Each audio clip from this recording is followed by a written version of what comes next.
Hadirin yang saya hormati, barusan saya membaca satu kitab. Dalam satu kitab itu menyebutkan tentang saran Sayyidina Ali. Sayyidina Ali itu menjelaskan tentang pertobatan yang mungkin sering panjenengan diskusikan dan dengan tanyakan dalam forum-forum pertemuan kita, yaitu orang melakukan dosa kemudian dia tobat. Setelah tobat dia melakukan dosa yang sama, besok tobat lagi, besok dosa lagi, tobat dosa lagi terus. Itu ada satu cerita. Ada seorang laki-laki datang kepada Sayyidina Ali. Dia bilang sama Sayyidina Ali, adnabtu dzamban, aku telah melakukan dosa. Gimana jalan keluarnya? Kata Sayyidina Ali, tub ilallah, mintalah tobat kepada Allah, bertobatlah kepada Allah. Kemudian dia bilang, qad fa'altu wa uttu. Saran Sayyidina Ali, tub ilallah wa la ta'ud. Kamu silakan bertobat kepada Allah dan jangan mengulang kesalahan yang telah kamu lakukan. Kata laki-laki ini, qad fa'altu wa uttu ilaihi. Itu sudah saya lakukan. Setelah saya melakukan dosa, saya bertobat kepada Allah, tapi ternyata besok saya harus terjerumus ke hal yang sama, saya melakukan dosa lagi. Kata Sayyidina Ali, tub ilallah wa la ta'ud ilaihi. Ya tobat lagi besok sampai kita tobat lagi dan kita berusaha untuk tidak mengulangi lagi. Akhirnya terus demikian itu yang disampaikan Sayyidina Ali, sampai laki-laki tadi bilang sama Sayyidina Ali, ila mata, sampai kapan saya harus melakukan tobat sampai dosa. Kata Sayyidina Ali, hatta sor syaitonu wal mahsur, sampai nanti yang dikalahkan, yang dirugikan adalah setan.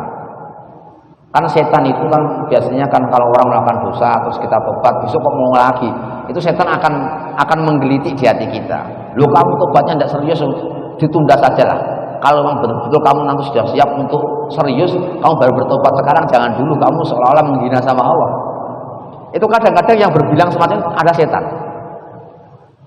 sehingga akhirnya menjadikan orang tersebut enggan untuk melakukan tobat, sementara kita tidak mengetahui kapan kita akan dicabut nyawa kita oleh Allah Subhanahu wa taala. Jangan-jangan kita dimatikan oleh Allah sebelum kita sempat bertobat. Sehingga Sayyidina Ali itu tetap, kalau kita melakukan dosa, tobat lagi.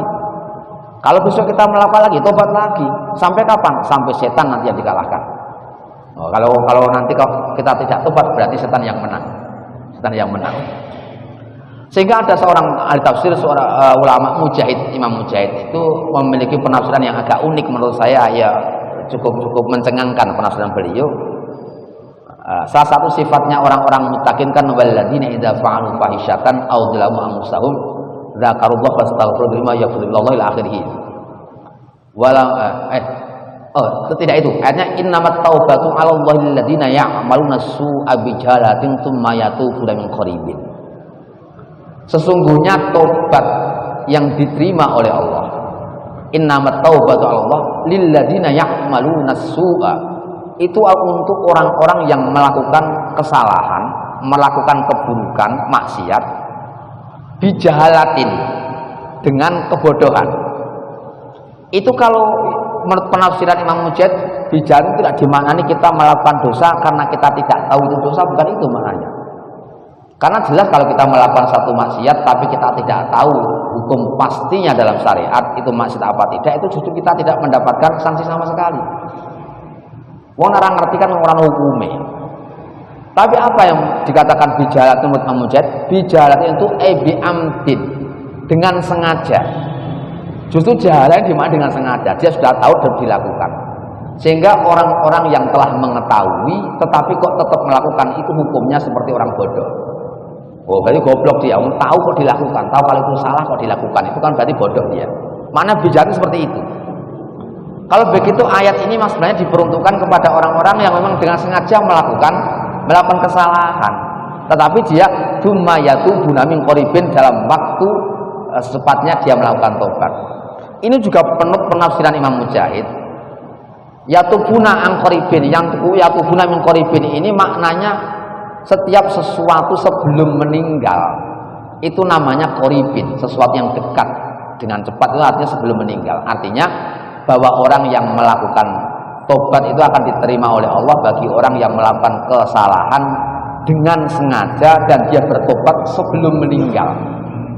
Cuma ya tubuna angkorib ini maknanya bukan berarti kita setelah melakukan maksiat langsung tobat seketika itu, tidak, tetapi tetap ruang sampai sebelum kita meninggal tetap dibuka oleh Allah. Itu tetap masuk dalam kategori ya tubuna min qoribin. Meskipun kalau yang ideal tetap kita melakukan maksiat langsung tobat. Ini menjadi satu harapan bagi kita tidak perlu frustasi.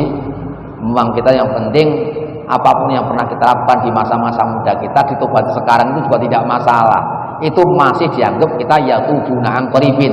Kita bertobat dalam waktu yang masih dekat. Karena yang dikatakan qaribin, waktu yang dekat itu adalah sebelum kita meninggal yang penting. Sebelum nyawa ketika di tenggorokan kita. Bon.